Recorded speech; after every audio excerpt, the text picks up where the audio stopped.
జగన్మోహన్ రెడ్డి గారిని ఓడిపోయిన తర్వాత చాలా దారుణంగా ట్రోల్ చేస్తున్నారు. సోషల్ మీడియాలో రకరకాలుగా ట్రోల్ చేస్తున్నారు. అయితే రీసెంట్గా కొంతమంది వ్యక్తులు జగన్మోహన్ రెడ్డి గారికి రెండో భార్య బెంగళూరులో ఉంది, అందుకే తరచూ అయినా బెంగళూరు వెళ్ళి వస్తూ ఉంటాడని చెప్పేసి ఈ రకంగా మాట్లాడుతున్నారు. నిజానికి అది వాస్తవం అని అయితే నేను అనుకోవట్లేదు. సో దాని గురించి మీరేం మాట్లాడతారు? అది వాస్తవం అని నేను అనుకోవటం లేదు. అయితే ఆయన గెలిచినంతసేపు కూడా ఆయన క్యారెక్టర్ ఏమిటో ఎవరికి తెలియదు. అంటే ముగ్గురు భార్యలు కూడా లేదు ఆయన. ఇంకో పదాన్ని ప్రయోగించాడు, ముగ్గురు పిల్లలనే పదాన్ని. అంటే మనం చాలా గౌతమ బుద్ధుడేమో అనుకున్నాను నేను.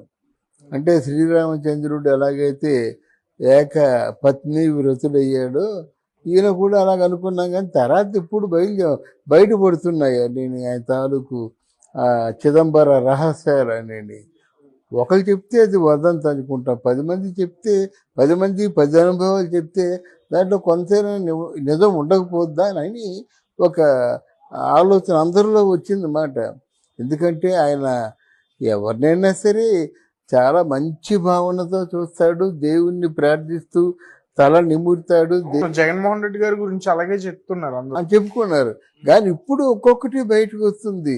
ఎవరెవరు ఆయనకి అత్యంత ప్రీతిపాత్రుల్లో, ఎవరెవరు ఆయన్ని ఏ విధంగా లొంగ తీసుకున్నారు, ఎవరెవరు ఆయన తాలూకు బాగా ఆత్మ లాంటి వాడు అనిపించుకునేవాడి ద్వారా వెళ్ళారు, ఇప్పుడు బయటపడుతుంది అంతా.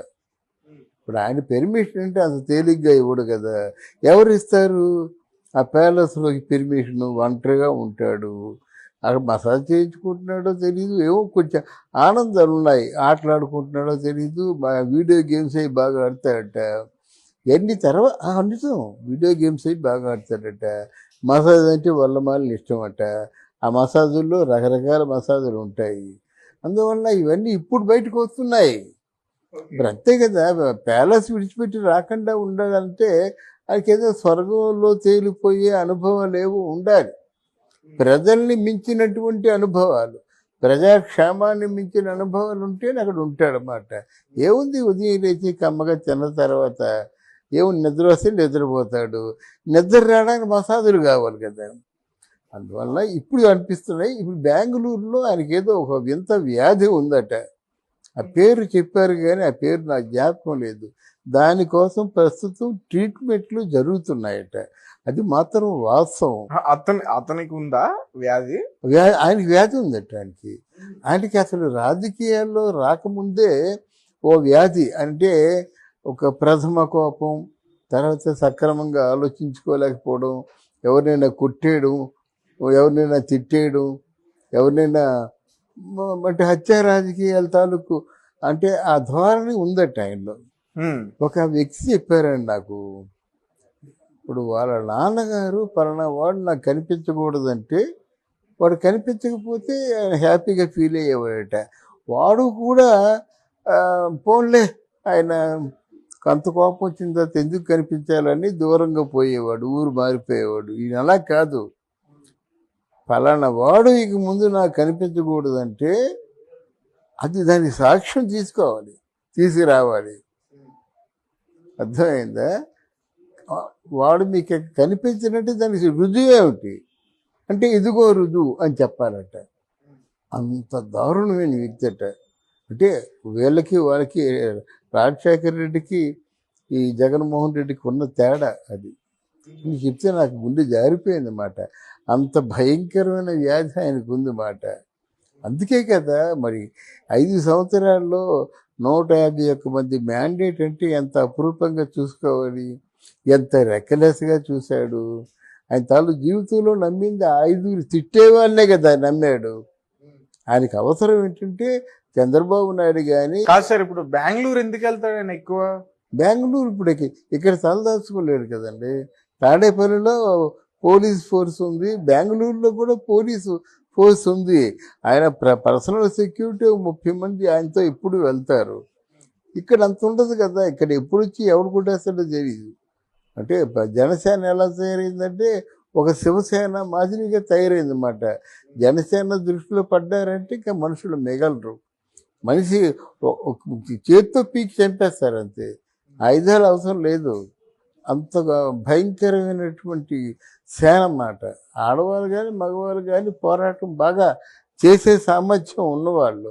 అందుకే బెంగళూరు వెళ్ళిపోయాడు. అక్కడ పట్టుబడిపోతాడు. అక్కడి నుంచి అలా డైరెక్ట్గా వెళ్ళిపోతాడు అన్నమాట. ఇప్పుడు ఈలోగా ఆయనకి కేసులు లేకుండా చేస్తానంటే ఎవరి కాళ్ళైనా పట్టుకుంటాడు, ఏ పార్టీలోనైనా చేస్తాడు. దానికే డీకే శివకుమార్తో మంత్రాలు జరుపుతున్నాడు.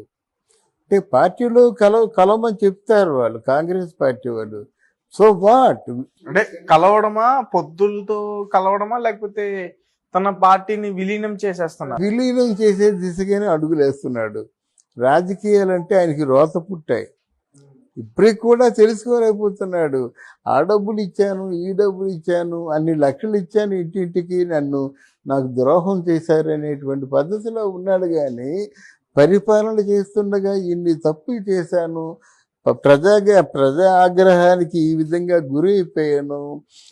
యూత్ పిల్లలకేమో వాళ్ళ ఉద్యోగాల గురించి ఆలోచించలేకపోయాను, పరిశ్రమల గురించి ఆలోచించుకోలేకపోయాను, మంత్రులందరినీ కూడా అసమర్థుల్లే పెట్టాను, వాళ్ళ శాఖకి కూడా అర్థం తెలియని వాళ్ళని పెట్టానని ఆలోచించుకోలేకపోతున్నాడు.